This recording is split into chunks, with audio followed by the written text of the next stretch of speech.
श्री गुरुवे नमः। अखण्डमण्डलाकारं अव्याप्तं येन चराचरं तत्पदं दर्शितं येन तस्मै श्री गुरुवे नमः। गान गए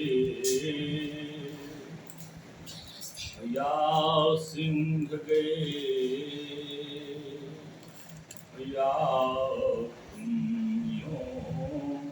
तुम हरि को भजती हो या दल दंगल देव लड़े कामात सहाय जाय करती हो पुकारत बड़ी देर भई जगदम्ब विलंब कहाँ करती हो। इसी कथा प्रसंग के कुछ भाग को लेकर नैमिष सारण क्षेत्र में 88,000 ऋषियों को श्री शुक जी कथा अनुष्ठान करा रहे हैं। इसी कथा प्रसंग के कुछ भाग को लेकर राजा परीक्षित को श्री सुखदेव जी कथा अनुष्ठान करा रहे हैं। जहाँ पर सुंदर सुंदर बालू के लहरियादार बिछौने पड़े हुए हैं, एक ओर ब्रह्मर्षि एक ओर राजर्षि नारद देव आदि सभी उपस्थित हैं। ठीक उसी कथा प्रसंग के कुछ भाग को लेकर अद्य मया कथा प्रस्तुयते श्री हनुमान जी कथां श्रोता वह सर्वे श्रोतारः सावधानतया कथा श्रवन्तु। प्रियानंदकं भगवान की जय। बोले श्री कृष्ण भगवान की जय। बहुत ही सुंदर प्रसंग है। आज भगवान राम का प्रकट हो रहा है। जिन भक्तजनों को सौभाग्य मिला है भगवान के प्राकट्य का चरित्र सुनने के लिए, वो धन्य है। और जो इस चरित्र को सुनता और कहता है सारे पापों से छुटकारा पाता है और इस महात्मा योनि से छुटकारा पा करके ब्रह्म यानी वैकुंठवासी बन जाता है, आवागमन से मुक्त हो जाता है। ऐसा है तो चरित्र। ये मैया पार्वती कथा सुन रही हैं, भगवान शंकर जी कथा सुना रहे हैं। कैसे भगवान ब्रह्म ने राम के रूप में अवतार लिया, कारण क्या है, कारण बताए गए। कारण बताने के साथ साथ आज स्थिति ये हो गई, सारे देवी देवता इंतजार कर रहे हैं और धर्म धुरंधर गुण निधर ज्ञानी हृदय भगत मत सांग सारंग स्वामी।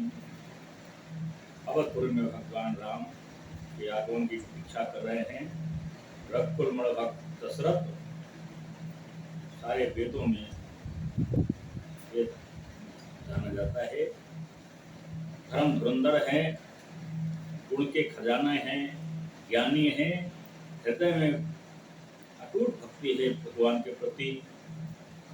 आज समय आ गया है, ब्रह्मा जी ने सबसे कहा सब लोग जाओ, भगवान प्रकट हो रहे हैं, सब लोग वहाँ उपस्थित हो जाओ, स्वयं की सेवा में डट जाइए। सब कोई बाना के रूप में, कोई किसी के रूप में, किसी रूप में चल देते हैं। कौशल्यादि नारी प्रिय सब आचरण पुनीत, पति अनुकूल प्रेम दृढ़ हरि पति कमल विनीत। भगवान के चरणों में विनम्र है कौशल्या, पति के अनुकूल दृढ़ प्रत्यक्ष प्रेम वाली कौशल्या जिसका नाम है, सभी आचरणों में पुनीत है, प्रिय है कौशल्या। के वार दशरथ मन माही है गलान मोरे सुत नाही। चौथापन आ गया दशरथ के, कौशल्या के कोई पुत्र उत्पन्न नहीं हुआ। ये मन में एक बार दशरथ जी को ग्लानि पैदा हो गई। सोचा कि मेरा समय पूरा, जीवन चला गया, चौथापन आ गया, आज तक कोई पुत्र पैदा नहीं हुआ है। तो सुर गुर ग्रह गयो तुरत महिपाला, चरण लाग कर विनय विशाला। जब कोई भी कार्य को करना है या कोई भी चिंता है, कोई भी मन में प्रश्न आता है, कोई भी जिज्ञासा है, कोई दुख आता है, कोई सुख आता है, तो सर्वप्रथम गुरु के गृह जाया जाता है, सारी बात गुरु को बताई जाती है। आज वही दशरथ जी ने किया है। उस ग्लानि को किससे कहें? तुरंत गुरु के पास चले जाते हैं। गुरु ग्रह गयो और तुरत महिपाला, जैसे विचार आया वैसे गुरु वशिष्ठ के पास दशरथ जी जाते हैं और चरण लाग कर विनय विशाला, चरण बंदन करते हैं, फिर विनम्र भाव से अपनी याचना करते हैं, अपनी व्यथा बताते हैं। निज श्री धनंजय बाबा सेवा संघ द्वारा संचालित श्री रामचरितमानस का बालकांड का 188 दोहा से आज कांड का चरित्र प्रारंभ हुआ है। और हम सब बड़े सौभाग्यशाली हैं, भाग्यशाली हैं जो भगवान को प्राकट के समय कथा को श्रवण कर रहे हैं। और हमारी मैया पार्वती बार बार जिज्ञासा में प्रश्न करती हैं भगवान शंकर से। भगवान शंकर बता रहे हैं कैसे प्राकट हुआ है, वो कथा आज भगवान शंकर मैया पार्वती को सुना रहे हैं। निज दुख सुख सब गुरहि सुनायो, कहीं वशिष्ठ बहु विधि समझायो। बहुत बातें की हैं दशरथ जी ने वशिष्ठ से कि गुरुदेव सब कुछ मेरा बढ़िया है, मैं धर्मी हूँ, कर्मकांडी हूँ, सब तरीके से दान देता हूँ, ब्राह्मणों को खुश रखता हूँ, प्रजा को प्रसन्न रखता हूँ, फिर मेरे पास कोई बालक नहीं है, बस यही मुझे ग्लानि है। उस ग्लानि के विषय में वशिष्ठ जी ने बहुत प्रकार से समझाया है। कहाई वशिष्ठ बहु विधि सब बहु, जाने कितने उदाहरण दे डाले हैं वशिष्ठ ने, कई तरीके समझाया है। प्रारब्ध की बात है, प्रारब्ध में जब जैसा होना होता है वैसा होता है। ये प्रारब्ध है और प्रारब्ध तुम्हारे बेटे एक नहीं 4 बच्चे होना है, इसलिए अवश्य होंगे, धैर्य धारण करिए। ये हमारे गुरुदेव ने दशरथ जी को समझाया है। धरवो धीर कोई है सुतचारी, त्रिभुवन जगत भयहारी। दशरथ जी ने कहा है राजन, धैर्य धारण करो, तुम्हारे एक नहीं 4 बेटे होंगे, और वो ऐसे वैसे बेटे नहीं होंगे। त्रिभुवन विदत भगत भयहारी, त्रिभुवन में उनकी भक्ति होगी और सारे भक्तों का वो भय समाप्त कर देंगे। ऐसे तुम्हारे 4 अपराधी बेटे होंगे। ये धैर्य धारण कराया है वशिष्ठ जी ने। वशिष्ठ बुलावा, पुत्र काम सो यज्ञ करावा। हमारे वशिष्ठ जी ने संगी ऋषि को बुलाया है और पुत्र कामेष्ट यज्ञ कराया। यज्ञ प्रारंभ हो गया तो यज्ञ का परिणाम देखें कि भगत सहित मुनि आहुत दीने, प्रगटे अग्नि चरु कर लीने। भक्ति भाव से उस यज्ञ में आहुति दी गई है। जिस आहुति से प्रसन्न हुए हैं हमारे अग्नि देवता, खीर लेकर के प्रकट हो गए।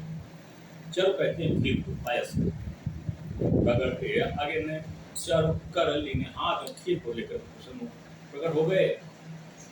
हमारे वशिष्ठ जी ने जो वशिष्ठ कछु हृदय विचारा, सकल का जो भाष तुम्हारा। बस जैसे प्रकट होते अग्नि देवता, उस पायस को लेकर के, खीर को लेकर के हमारे वशिष्ठ जी ने दशरथ जी से कहा, तुम्हारे मनोरथ पूर्ण हो गए हैं। जो तुमने मनोकामना की थी, सारे मनोरथ तुम्हारे पूर्ण हो गए हैं। यह है अभिबाट देव नप जाई। यथा योग यही भाग्य बनाए। हमारे वशिष्ठ जी ने कहा है, राजन ये हव्य ले जाइए, ये खीर ले जाइए और उन स्त्रियों में, पत्नियों में बांट दीजिएगा, जिसको जिस योग्य समझिए उस योग अपने बांट दीजिए। आज राजा खीर को लेकर के जाते हैं। तब अदृश्य भय पावक सकल सभई समुझाए। अन्य देवता ने सबको सब कुछ समझा दिया। ये खीर जिस समय ये पान करेंगी, उनके बेटे होंगे, और सारी विधा बता दी, कैसे कैसे होगा, क्या होगा, कैसे हम लोग रहेंगे, सारे लोग हम लोग साथ रहेंगे, सब सारी व्यवस्था अन्य देवता ने समझा दी उस यज्ञ में सबको, और अंतर्ध्यान हो गए। तब अदृश्य भय पावक सकल सभई समझाई। परमानंद मगन को हर्ष न हृदय समय। तो राजा को इतना सुख प्राप्त हो रहा है, इतना आनंद प्राप्त हो रहा है, आनंद की अनुभूति इतनी हो रही है कि हृदय में समा नहीं पा रहा है, प्रफुल्लित हो रहा है, सबको दिखाई दे रहा है। राजा दशरथ प्रसन्न हो गए। तब ही राय प्रिय नारे बुलाई। राजा ने उसी समय नारियों को बुलाया है। कौशल्यादि कहाँ चले आई। कौशल्यादि, कौशल्या और आदि तीनों नारियां वहां आ जाती हैं। तब अर्ध भाग कौशल्य दीन्हा, उभय भाग आधे कर कीन्हा। आधा भाग कौशल्या को दे दिया, आधे भाग में दो भाग कर दिए, दोनों नारियों को दे दिया। कैकेयी कहनप सो दयो, रहो सो उभय भाग पुन भयो। कौशल्या कैकेयी हाथ धरि दीन सुने तहि मन प्रसन्न कर। और ये जो हव कैकेयी को दिया दो भाग करके, कैकेयी ने सुमित्रा को दिया और कौशल्या ने भी सुमित्रा को दे दिया, यानी दो लोगों ने सुमित्रा को दिया, तो दो बालक होंगे। और कौशल्या और कैकेयी ने एक एक प्राप्त किया है, एक ही बालक होंगे। इस प्रकार से उस खीर का बंटवारा हुआ है। खीर प्रसाद ग्रहण किया है हमारी कौशल्या ने,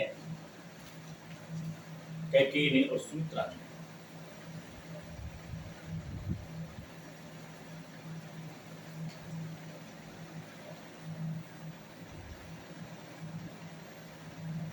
तब ब्रह्म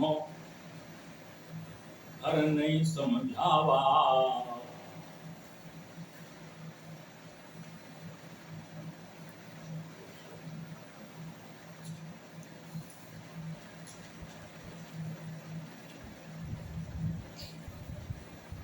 आनंद कंद भगवान की जय। बोले श्री कृष्ण भगवान की जय।